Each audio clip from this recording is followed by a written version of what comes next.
I'm a program manager with the Alzheimer's Association, and today's program is A Healthier You. So it's a two-part program. We're going to have healthy living for your brain and body through the Alzheimer's Association, and then fueling your lifestyle with Summerfield Custom Wellness, going to be presented by Caroline Hood, who is a registered dietitian for them. Just as a quick reminder, keep yourself on mute. We've been doing this Zoom a couple of years. I'll be monitoring the chat box, so please feel free to drop in any questions throughout the presentation, but we will have some time to chat a little bit at the end as well too. So we're going to go ahead and get started. And I am going to introduce Amy Bauman. She is a volunteer community educator here in Wilmington. And she comes to us with a lot of personal experience from being a caregiver for her father and who had Alzheimer's and dementia, and the experience that she had there. But she also has a passion for preventative health, for healthy living, mindful meditation, all of those types of areas that we will talk about today as well. And she is a broker and realtor for Spot Real Estate Agent. And so I'm going to go ahead and turn it over to Amy. Good morning, everyone. Thank you for being here. We're so delighted to be able to share this information with you today, and love that you're taking a proactive step in your life, or the one that you love that may be struggling with symptoms at this time or not quite yet. But either way, this is good information. So today we're going to talk about healthy living for your brain and body. This is the part that I'll present to you. And these are some tips and some latest research. Again, my name is Amy, and I went through this situation with my father, and we were on the journey together for a good while, and so I feel like very honored to be a part of sharing this with you, because I feel like I wish I would have had this program when I was at the onset of the journey. So what does Alzheimer's look like in North Carolina? These are just some statistics that we currently have, and Brooke brought it to my attention that we'll be getting new statistics on Tuesday. But currently in 2020, there were 180,000 North Carolinians aged 65 and older living with the disease who had been diagnosed. By 2025, that number is expected to increase to 210,000 from the 180,000. Over 358,000 North Carolinians identified as unpaid caregivers for someone with Alzheimer's or dementia. Finally, the cost of Alzheimer's in North Carolina Medicaid is $1.3 billion, with a projected increase of 22% from 2020 to 2025. So choosing healthier lifestyle is a way to fight against these increases. So we're really glad to share this with you, and really hopeful that you'll spread the word about these sorts of courses that we offer. So those numbers are part of the reason why implementing healthy strategies like cognitive activity, exercise, nutritious diet, and enjoying time with friends and family are so important, and why we're here today for this 30-minute version of the Alzheimer's Association's Healthy Living seminar. So healthy living with your brain and body, and what's good for your body is good for your brain. And don't forget, as we go along, if you have anything that you would like to hear more from us on, you can put it in the chat, and Brooke will address those at the end. So let's talk a little bit about the factors that contribute to how we age. There are some ways in which we all age, and we have common things. And so many things are also outside of our control, like your hair going gray, or getting thinner, or your skin wrinkling, or over time your eyesight can diminish as we get older. As individuals, though, we all age somewhat differently. So we are predisposed to age in a certain way, partially because of our genes. So, this is one of the reasons why I want to advocate so much for this, is because I went through this journey with my dad, and I am, concerned about those genes within myself. So, you may know someone, or you may have someone in your family that has the disease or has had the symptoms, and you may be curious for yourself. And so hopefully these slides and information that we can share with you today will empower you to make these conscious choices. So the brain. Before we can talk about brain health, we need to know a little bit about the brain and how it works. So it weighs almost 3 pounds and acts as the control center for our entire body. You can see that there are, from the picture, if you're able to watch, there are 100 billion nerve cells or neurons creating this branch-like network within the brain, and they look like tree branches. And in these network of paths are signals that are sent throughout in forms of thoughts and feelings and memories. Alzheimer's disease destroys the brain cells, affecting its functions and its processes. So most people live 4 to 8 years after the diagnosis of Alzheimer's. The connection of the heart and brain. We have known for years that the body and brain are connected, and what's good for the body is good for the brain. So now science can tell us why that's true and how to maximize this connection. Much of the connection is because the brain is nourished by oxygen and other elements delivered throughout the bloodstream. Each time your heart beats, 25% of blood is moved to your brain. So we just think about, the heart pumping and breathing and wanting to get that fresh oxygenated blood flow up to the brain. And this is why keeping the body in good working order is so important to keep your brain fueled. Alzheimer's and dementia. This program is about healthy living, but we do want to give you some basic information about Alzheimer's and dementia. Normal aging includes the decline in the way our brains process information, but there are diseases that are more common as we go or as we age, and some of these, like Alzheimer's, impact brain function. Alzheimer's is the most common form of dementia. About 60 to 80% of dementia cases. So about 20% of people ages 65 to 85 develop dementia, and that number increases to 1/3 after age 85. Women account for 2/3 of those living with Alzheimer's, and diverse populations also have an increased risk. Other risks include, as we previously mentioned, genetics, cardiovascular disease, head injury, and outside influences like less formal education and living in high pollution communities. Taking care of yourself as you age. Moving into what we can do to protect our brain and body health, we discuss current research about exercise, nutrition, cognitive activity, and social engagement. So consider what you can do for yourself first, very important. You can give more time to things that you enjoy, like cooking or reading or traveling. You can make gradual changes, just like walking 15 minutes a day, going to get your mail, taking maybe your animal for a walk, or just going out and walking and breathing for a few minutes in the fresh air. You can also make changes that affect you in more than one area at once. So volunteering at the food bank once a week is a way for you to socially interact. It's a way to cognitively interact, and it gives you some physical and social engagement. You can participate in a faith group, or learning a new game, or spending time with grandchildren. So kind of think about, as you look at this piece of as this entire pie on the slide, what is most important to you? And is there anyone in the group that would like to personally share something that they're currently doing or they would like to focus on more?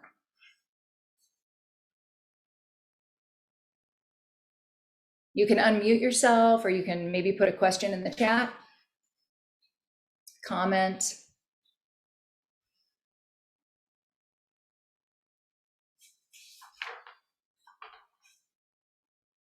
Okay. So physical exercise. There's quite a bit of research on how physical activity affects the brain health. So in fact, there's so many studies and accurate information that researchers say if you can pick one of the 4 to improve brain function, get moving. So just simply the idea of moving about will obviously cause the oxygen and the blood flow to increase. And as we said before, that's 25%. And so just getting up off your chair and moving around helps. Some evidence suggests that exercise increases the blood and oxygen flow and may directly influence the brain cells. Also, it reduces other dementia risk factors like high blood pressure and diabetes. Where we run into conflict or confusion is over exercise recommendations.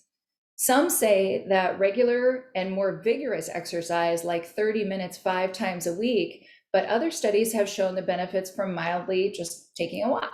So there's lots of options, but all of it is good stuff. Just the basic information you want to start with is get moving. So let's talk a little bit about exercise. So what can we do? The most important recommendations are given to be as active as you can and do physical activities that you like, because then you'll keep doing them. It doesn't feel like work or a chore. If you hate going to the gym, just go for a walk outside. Simple changes that we can do at any age. We can walk around our neighborhood after dinner is a great time. After lunch is a great time. Taking the stairs instead of an elevator, or park more to the back of the parking lot when you go to the grocery or to Target, and have yourself, walk into the store. And that way you also avoid the frustration of not finding the particular parking spot you wanted. Also consider physical activity that can challenge you mentally, like a dance class or playing golf, or something that can incorporate social engagement, like those early morning mall walkers who always have a really good conversation going. So having a walking buddy is really nice, or going to a place where you see people walking together. Also consider physical activity that can keep your safety in mind. So be sure to go to the CDC website and look at physical activity guidelines and basic recommendations. Like, always check with your doctor first to make sure that you're not jumping into something too vigorous. And so again, check the CDC website for yourself. And also, if you guys want to, pop into the chat or unmute yourself and mention what kind of exercise you have found to be something that you enjoy. It's getting a little nicer outside. So I've even noticed that some of our local park district, and you might find this near you if you're not in Wilmington, but they have a bird watch, that you can go and walk in the park with others that are bird watching and something like that, and meet some new friends. So physical health and exercise. Of course, if you smoke, you should stop, probably by now. Studies have absolutely found that smoking increases the risk of cognitive decline and may increase the risk of dementia. Quitting also lowers your risk of vascular disease and brings better blood circulation to all things, and that includes your brain. When it comes to alcohol, there can be conflicting advice, like only drink red wine or a glass a day for good health benefits, or not drink at all. But excessive drinking has serious negative consequences, like slow, impaired communication among brain cells, or adverse reactions to medication, or even long-term changes in balance, memory, coordination. Another big thing is to talk about adequate sleep and getting enough sleep. The CDC and the Mayo Clinic both recommend 7 hours for adults. So sleep is good. But a regular bedtime and a regular wake time are really healthy for your brain as well. So if you can kind of keep those motivations, that is very helpful. Monitor your stress. And if you have anxiety or depression, seek professional assistance. Studies prove that exercise positively impacts your mood. And I think it's absolutely been proven during the pandemic. When we couldn't be around others, you could just maybe go out and move your body and feel better. It's just difficult when you get in the situation of not moving as much, or not interacting with others as much, that you may just feel a little sluggish, or feel like you're repeating the same concerns or worries that may cause a little stress. So just even getting up when you don't feel like it and moving around is very, very helpful. With the increase of being home recently, and people maybe working remotely, it's good to just take a break and leave the house and go for a walk around your neighborhood once or twice. Even if it's 10 or 15 minutes, just really improves your mood and get your breathing, get your blood flowing. Different perspective. Find a doctor that you like and that listens to you, and go once a year. Be prepared, bring a list of all your medications and vitamins that you're taking, as well as any questions that you ask. You can compile them throughout the year, and that way when you're ready to go, you may have forgotten some of the things and you have those ready for your doctor when you meet. For those 65 and older, Medicare pays for the annual wellness visit, and that's a benefit. And what a great way to think about it is your annual wellness visit.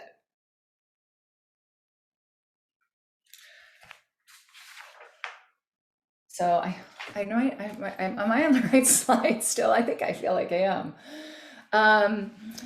So growing evidence suggests that factors that increase heart disease and strokes may also increase the risk of dementia. Although there's good research that's being done around lifestyle and dementia, more is needed. So here's what we know with a pretty high degree of certainty. Although diabetes has not been shown to cause Alzheimer's, there is a relationship between those two and those who get dementia. Midlife obesity can be associated with an increased risk. And finally, there are mixed results around high cholesterol and dementia. So what we do know is that good cholesterol health is good for the heart, and what's good for the heart is good for the brain. So that's a great way to remember it. Just thinking about if it's good for your heart, it's good for your brain. You should get the cardiovascular factors tested regularly, and then work with your doctor and be aware of changes from previous levels, and ask questions.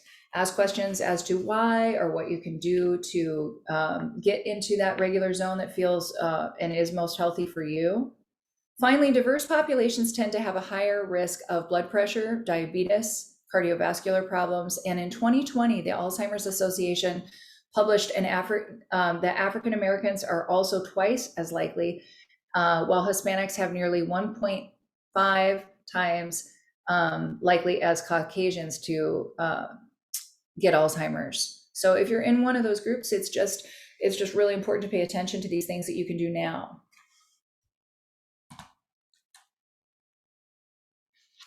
So now we're talking about diet and nutrition, which soon we will have our expert chime in here with some really good details. But everyone's favorite part is a healthy lifestyle and nutrition. There's no secret that Americans are getting bigger, and the CDC has reported that in 2018, 42.5% of adults older than 20 are obese.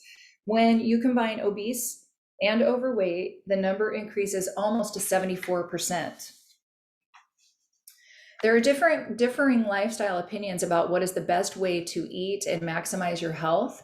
But we're just going to kind of specifically chime into what the Alzheimer's Association says. And we recommend DASH, dietary approaches to stop hypertension and Mediterranean diet.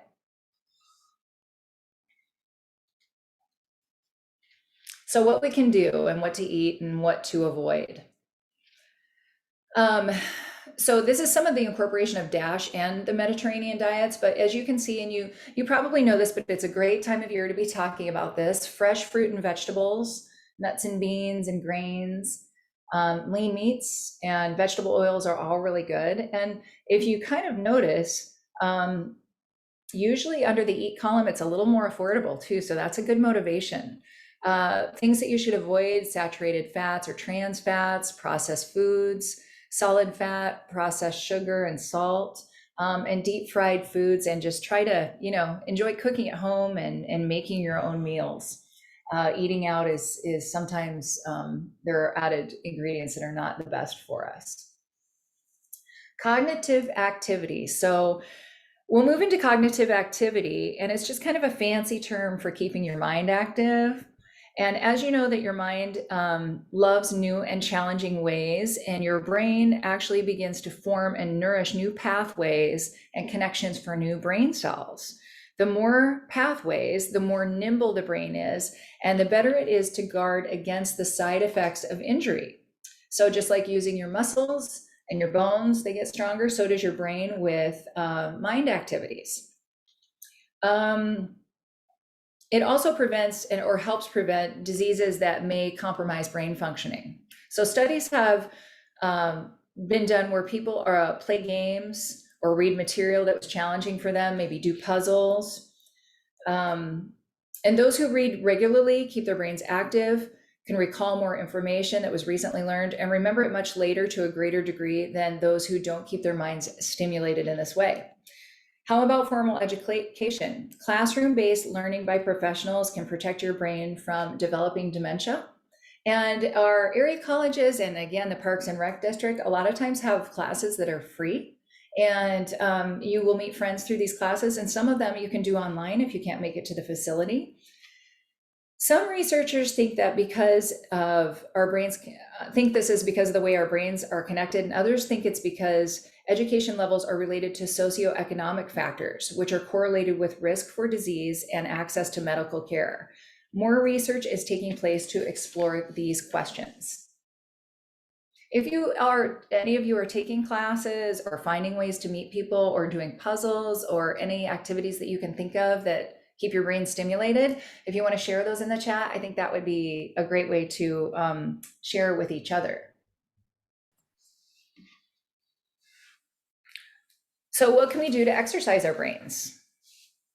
Some examples on the slide are reading books and articles that challenge you or inspire you or you enjoy. This also kind of gives you something to talk about when you're with your friends.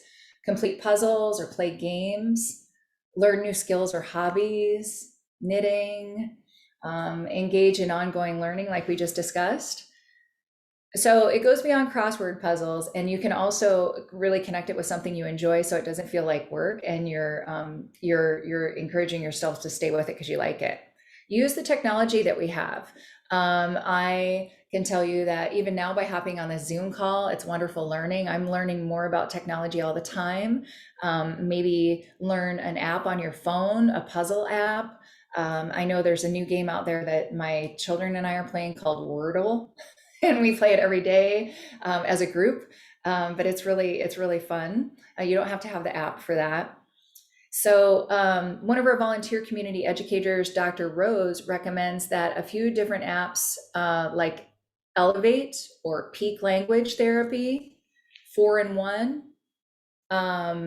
So these are all really good. I know some people are really into Sudoku, those sorts of things. In summary, just consistently engage with activities that you enjoy. So you keep doing them. And if a friend recommends something to you, give it a go. See how you like it. Social engagement, speaking of friends. So we're kind of coming to the end of our program, but we'll end on this. And so you see that this is the other part of the pie. Social engagement is associated with living longer and fewer disabilities. So we are stronger together, and it is true that we just enjoy each other's company. Staying engaged in your community offers you an opportunity to maintain your skills, and remaining both socially and mentally active may support your brain health and possibly delay the onset of dementia. So what can we do? We can visit with our friends and family, engage with others. There are, as we mentioned earlier, maybe join a group, work at your soup kitchen or a reading group, or volunteer at the library to put books back, something like this. Each of the 4 pieces of the pies give you potential for all of your cognitive health. So joining a new group or club, there's always new things going on, or you can even start one. So as we put all the 4 pieces together, we can see here that and this is kind of what we're talking about it now. What can you do? You can take part to care in your own health. Simply get up physically, start moving. Put your dishes away, go outside and get the mail, end up taking a walk, say hello to your neighbor. Eating right is affordable. We're blessed to live in a warm place, and most of you others might live in a seasonal place where you can get fresh food, and preparing it will also help your cognition, also help your brain activity and keep your blood flowing, and staying connected with others. Just reaching out, just making a point to say hi, going to a public place, make eye contact, simply just exchange a few words with someone you're near, and that can cause an effect, and it's just something very simple. So combining all 4 of these together which sounds really basic, but it's just reminders to encourage ourselves to do these, can really maximize the benefits. So the things that we'll leave you with before we will go into nutrition are just the idea that you can do this now. Today, after we hop off the Zoom, get up, stretch, get a big glass of water, go for a walk. Maybe take a peek in your kitchen, see what activities you can incorporate with getting some good food. Maybe take a trip to the grocery. Start small. You know, this doesn't have to be any big deal. We've talked in little microbits the entire time of how you might be able to do little things, but do things you enjoy to keep you wanting to do them more. Make a plan. It's not bad to say when you first get up, you're going to drink a glass of water and stretch and take a few deep breaths, or just start making notes for your doctor for your wellness visit. Ask for support from friends. If you're not motivated and you know your neighbor walks every day, ask him or her if you could walk along. And most importantly, have fun. So you'll keep doing these wonderful activities and preventative measures to keep yourself healthy. Be a savvy consumer. So it's important to be cautious when you hear huge promises of miracles or get healthy quick or this newfound thing that you've never really heard of before. Consult with trusted and reputable professionals. That's why we want to bring you this information by the Alzheimer's Association, because there's a lot of research being done constantly on the issue of Alzheimer's and dementia, and we want to support those organizations that support you, that are trusted. Go to your doctor, your local pharmacist, and ask questions. You know, if you're not sure if you should be taking something, please ask. If you're not sure about something you've seen on television or heard from a friend or on the radio, just ask. And that way you're getting the foundation of trusted and professional advice. So, you know, with the Alzheimer's Association, we will refer you a lot to our 24/7 helpline. So if you want to explore any of these things further that we've talked about today and you're unclear, please call anytime. If you've been putting off something that's really kind of bothering you about your loved one, or some things that you may be seeing in yourself and you don't feel comfortable chatting publicly, call the helpline. That's why it's called a helpline. We're really there to help. You can always visit the Alzheimer's Association website, and there's a lot of valuable information there at alz.org. Use the community resource finder, ALZ Connected, and the Alzheimer's Navigator. We've got our helpline number here on the slide, but for those of you who are just listening, if you have a pen, and you can look it up too, but I'll give it to you today, it's 800-272-3900. That's 800-272-3900. Awesome. Thank you so much, Amy. That was great. You did a fantastic job and really did so well reminding everybody the connection between brain health and body health. So I want to go ahead, for sake of time, and go ahead and introduce Caroline. Caroline is again with Summerfield Custom Wellness, and she is a licensed and registered dietitian and nutritionist. She works with patients and corporate wellness clients in the area, as well as online via telehealth. They do have an office in Wilmington, but they also have one in Raleigh, just to go ahead and share that. And a little bit of her background is she has a bachelor's degree in food science and human nutrition from Clemson University. She completed various rotations in New Orleans, and then also worked at a hospital in Los Angeles, serving a diverse multicultural population. So we are very lucky to have you end up here in Wilmington, Caroline, with all of the great experience you've had across the nation. And then through all of these experiences, she found her calling to help people in the prevention of disease with a focus on balance and sustainability. Sustainability is great, going back to what we can do, making choices in small pieces. So I will go ahead and turn it over to Caroline. Thank you so much, Caroline. Thank you so much, Brooke, for the introduction. Can everyone see my my slides? Yes. Okay, perfect. All right. Well, thank you everyone for joining me today. The average American is increasingly busy. We may find that between work, family, pets, and activities, trying to find time to prepare food and eat is a challenge. Did you know the average American eats 20% of all meals in the car? Most of these are from fast food establishments.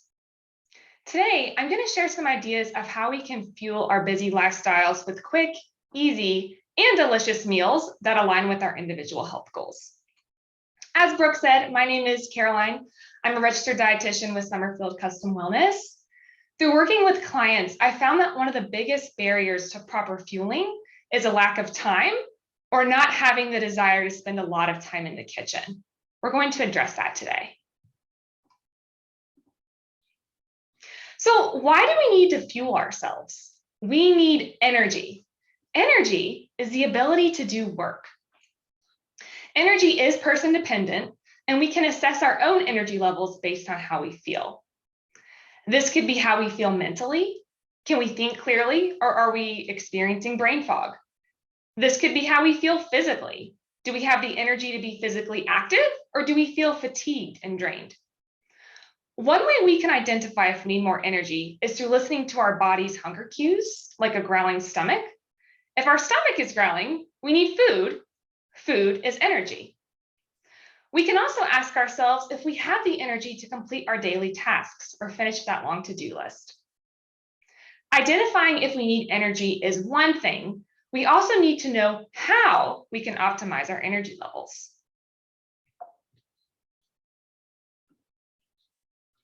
Today, I'm going to introduce you to plate method, a tool we often teach our clients at Summerfield. We're going to break plate method down by section and nutrient. We're going to discuss go-to options for starches, fats, and protein food sources. Lastly, we're going to practice building meals and snacks that are balanced and convenient. We can still fuel ourselves properly with quick and easy meals and snacks.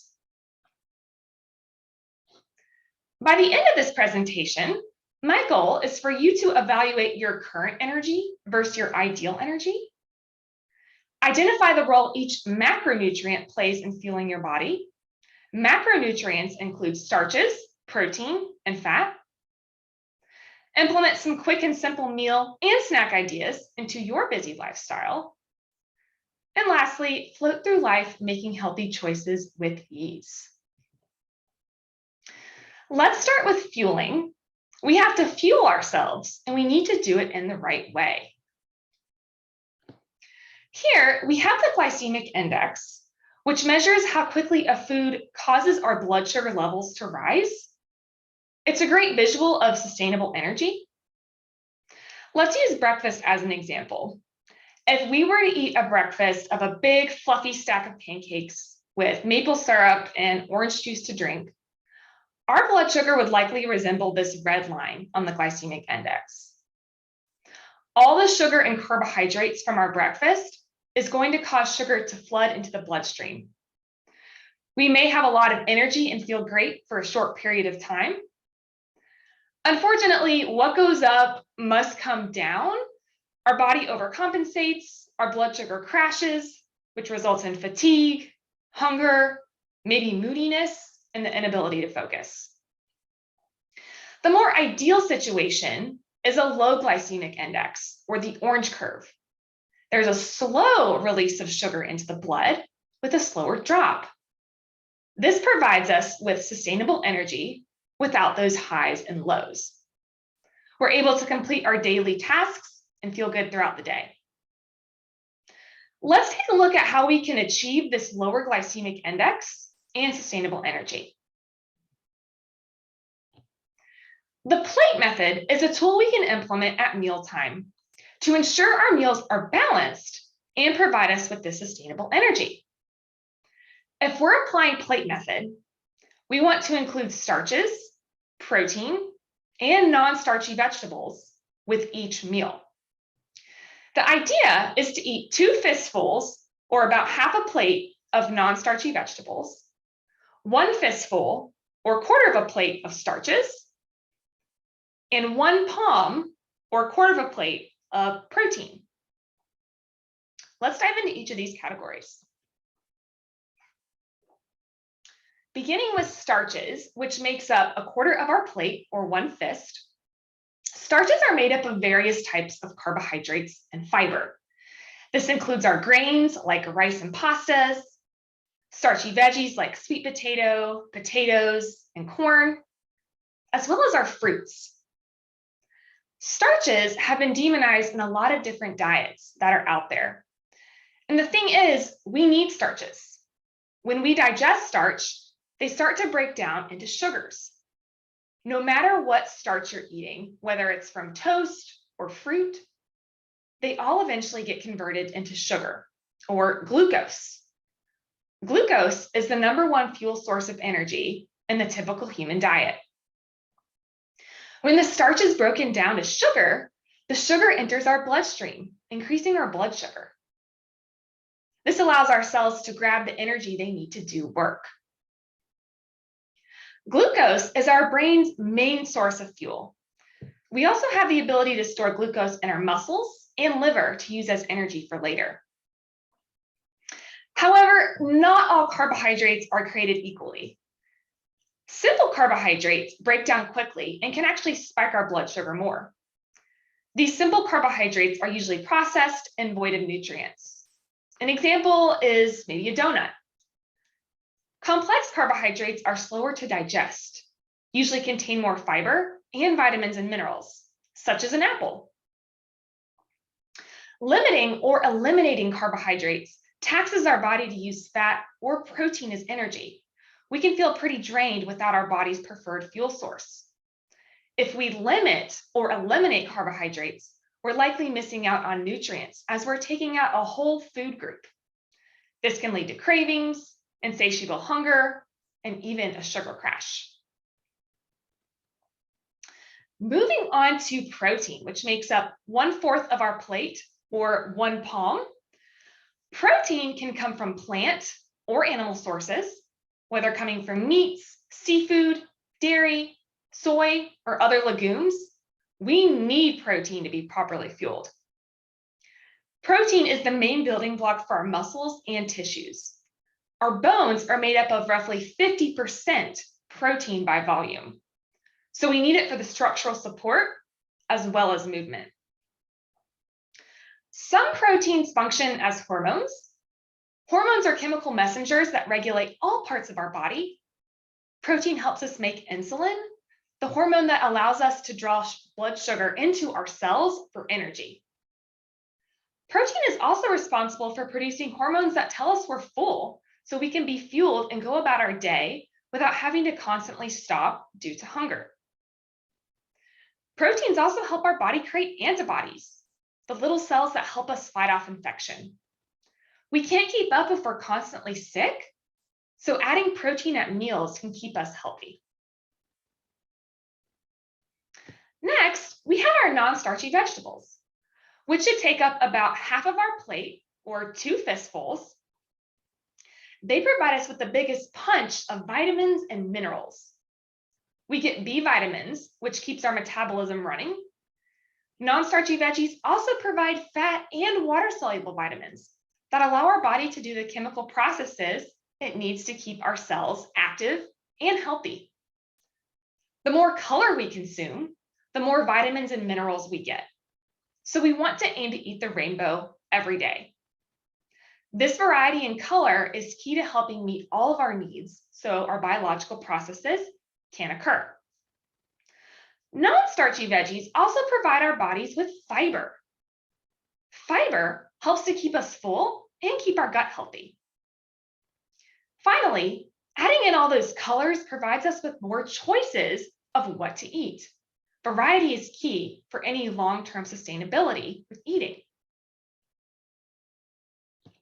So what about fat? You may have noticed fat is not included on the plate method. Fats can be found in all 3 sections of plate method. Oftentimes, fats are added when we cook with oils or butter, but there are also naturally occurring forms of fat in oil as well as in meats and seafood we eat, or some of our plants, maybe avocado or olives. Fats are important in a busy lifestyle, They keep us full and help us have sustained energy. Fat slows down how quickly our body digests food. When we eat fat, there's a slower and longer release of sugar into the blood, so we'll feel energized longer. Fats are also vital in transport of our fat-soluble vitamins. These are vitamins A, D, E, and K. These vitamins need a fat vehicle in order to be absorbed. Fats can also create the cellular membrane in every cell of our body, and therefore are vital to cell health. Some fats also have anti-inflammatory properties, which can mean fewer achy joints and overall better health to get up and go. So tying it all together, by using plate method, we can get the benefits from starches, proteins, non-starchy veggies, and fat for optimal fuel. At Summerfield, we love plate method because it means we're not having to count or log what we eat. It's visual, which makes it super user-friendly, and it's an accessible option in almost all situations. It helps us focus on adding to our plate rather than subtracting. Now, we need to discuss how we can apply this concept to quick and convenient meals to fuel a busy lifestyle. Let's take a look at some real-life applications to your lifestyle. I'd love to share some convenient ways we can get those non-starchy veggies on our plate. Steamable veggies are easy and usually take a few minutes in the microwave. They can be purchased plain or lightly sauced. We can even make our own steamer bag by using a zip and steam Ziploc bag. This can be a great way to use those last veggies in our fridge that are about to go bad and need to be eaten soon. Salad kits are another great way to get those non-starchy veggies in, whether they're in the bag or made to grab and go at the grocery store. Sheet pan veggies are a great method to implement if we have a little bit of time, but not a lot of active time. To prepare sheet pan veggies, chop up a variety of your favorite non-starchy veggies, mix them in a bowl with some plant oil and seasoning, and then roast them on a sheet pan in the oven.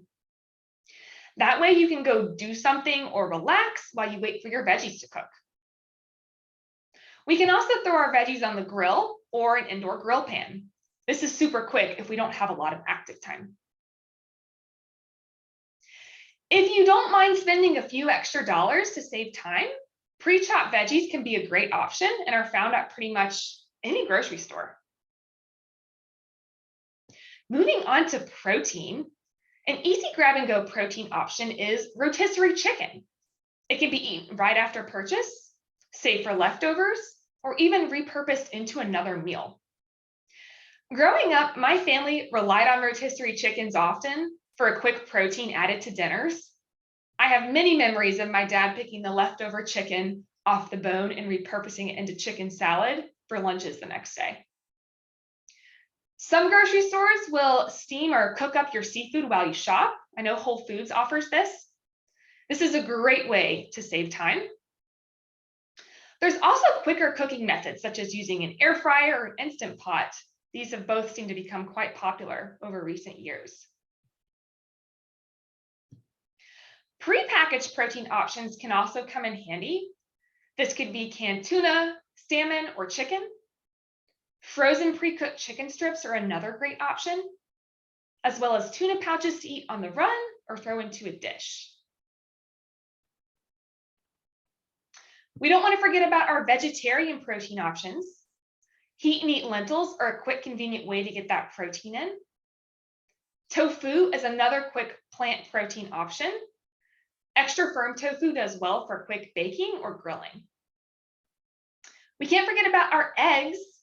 Eggs are a great quick protein option to cook up and toss on a dish or hard boil ahead of time to grab and go. Let's discuss some convenient ways we can add that fist of starch to our plates. We can take advantage of microwaving potatoes or sweet potatoes. Poke a few holes in the potato, microwave for around 10 minutes, and it's ready.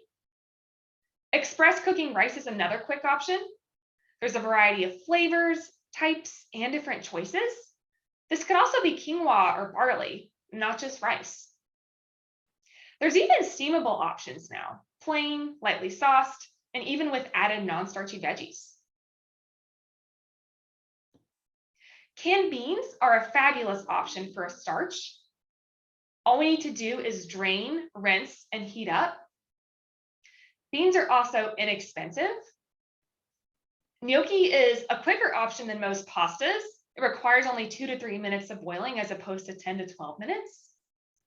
We can't forget about our fruit or fruit salad.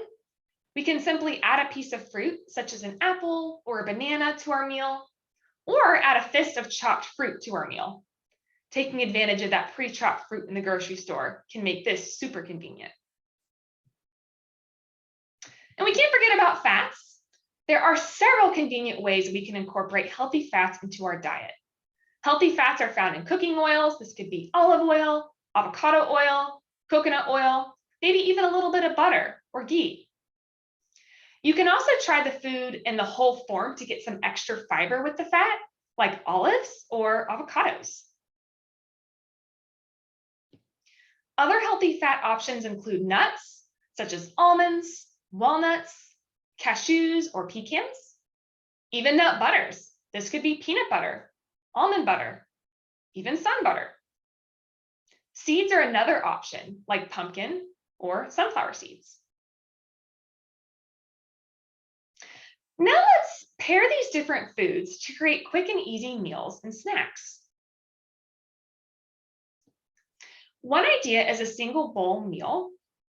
We can boil some gnocchi. While the gnocchi is boiling, we can microwave some lightly sauced steamable veggies. While those are cooking, we can pull some chicken off a rotisserie chicken. When everything's done, we can mix all three together in a bowl for a super quick plate method, or as I like to say, bowl method meal. Another idea is creating a sheet pan meal, taking those sheet pan veggies to the next level. Sheet pan meals are a favorite go-to for many of my clients. There are tons of sheet pan recipes and ideas out there. I recommend checking out Yumly, a recipe website, or Pinterest for ideas. Many sheet pan recipes include all three components of the plate method. Some may only include protein and non-starchy veggies, like the picture on this slide. If you need to add a starch, maybe try microwaved sweet potato or regular potato. We can also repurpose that leftover rotisserie chicken into a plate method meal. One idea is using that rotisserie chicken to make chicken salad ahead of time. Maybe try adding some grapes, craisins, or walnuts for a starch and a healthy fat. This could be served on a large lettuce leaf, maybe chopped with veggies to round out the meal. How about breakfast for dinner or brinner? I don't know about you guys, but I sure do love breakfast for dinner. We can create a plate method brinner by scrambling some eggs and sauteed veggies with a side of fruit, or serve the egg mixture on whole wheat toast or a waffle for a quick sandwich instead of having the fruit. What about if we want a more plant-forward option? We can pair heat and eat flavored lentils mixed with microwavable brown rice and serve with grilled veggies, or even choose full heat and eat and use some steamable veggies. All right, let's move on to snacks. So to create a balanced snack, we want to pair a non-starchy veggie or a starch with a protein and or a fat. Similar to plate method, this pairing helps stabilize our blood sugar. One idea is pairing Greek yogurt with a handful of nuts, either mixed in or eaten separately. Another idea are tuna snack kits. They include crackers, fat, and protein, all mixed in one convenient grab-and-go container. We can also pair single-serve guacamole pack with crackers, tortilla chips, or non-starchy veggies. If you like peanut butter, pairing it with celery can be a delicious balanced snack as well. You can take advantage of those single-serve peanut butter packs and pre-chopped celery sticks for a quicker option. Another idea is pairing hummus, a dip made of chickpeas, with non-starchy veggies such as bell pepper. A great way to implement variety with this snack is to change up the flavor of the hummus and add maybe different veggies, so broccoli, cucumber, or carrots. Speaking of chickpeas, which is a great source of starch and protein, single-serve packs of roasted chickpeas are another snack option. They come in various flavors, excuse me, and give that great crunch some people look at for snack time. So what if we want something even easier to keep in our bag, car, or desk? We can keep emergency snacks on hand so we're always prepared if we get hungry and need a quick balanced snack. Kind bars, RX bars, and Lara bars are great emergency snack options. They're shelf stable and provide that protein, starch, and fat combination that we're looking for. So in summary, plate method is an effective tool we can implement to ensure we're getting the appropriate amount of macronutrients, which again includes our starch, protein, and fat, and our micronutrients, which includes our vitamins and minerals, mostly coming from non-starchy veggies. Making balanced meals and snacks doesn't have to take a long time. In fact, convenience grab-and-go items can be healthy and part of a plate method meal. So what's next? I encourage you to ask yourself, what did I learn today about fueling my lifestyle with quick and easy meals and snacks? What applies to me and what doesn't? Not everything in today's presentation applies to everyone, and that's okay. What do I want to do with my new knowledge? Maybe it's applying plate method with some of these quick and easy meal ideas, or pairing balanced snacks. And lastly, what support do I need? Summerfield dietitians are certainly here to help guide you in meal planning and optimizing energy levels, but we are here for so much more too. How we approach our clients is unique based on the person's needs, goals, likes and dislikes, lifestyle, medical needs, etc. When we get a good picture of you and what you need, we can customize a plan to help you achieve your health goals. If you'd like to take the next steps in becoming the healthy person you envision, contact us. We are available by phone or email to schedule your initial appointment with one of our dietitians. We are in network providers with Aetna, Blue Cross Blue Shield, Cigna, and United Healthcare. Thank you guys so much for joining me to learn about fueling your lifestyle with quick and easy meals. Awesome. Thank you so much, Caroline. Both you and Amy did a great job. I was also taking some notes to be able to use down the road again as well too. And I know Caroline does have another program at 11, but does anyone have any questions that they wanted to drop in the chat or unmute themselves and see if we could help answer them? Or we can always, if you want to email it to us and we can't answer now, we can send it back as well too.